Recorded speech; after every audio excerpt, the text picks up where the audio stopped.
টানা নিচে আমার গাড়িতে আমি জ্বালাই দিব। আমি কি করবো?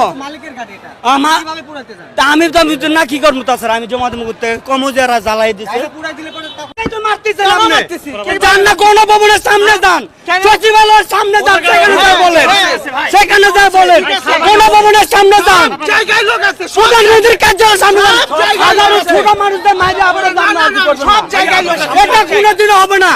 গরিব মানুষের মাইরে আপনার যে আপনার মন্তব্য আপনি হাসিল করবেন, এটা হবে না ভাই। আপনার জন্যই এইটা ভাই। না ভাই, একজনের পেটে লাথি দিয়ে আপনি করতে পারবেন না। এটা একজনের পেটে লাথি দিয়ে আপনি না করতে পারবেন না। একজনের পেটে লাথি দিয়ে তো করবো না। আপনার বলাই বলবে আপনার আব্বা এটা তুমি ভুল করছিলা। বাদ দেন। আরে ভাই ছাড়া যাবে না ভাই, ছাড়া যাবে না ভাই। তুমি সিএনজি ছাড়ো, তুমি সিএনজি। আমি সিএনজি বার করবো, আমি বার করবো।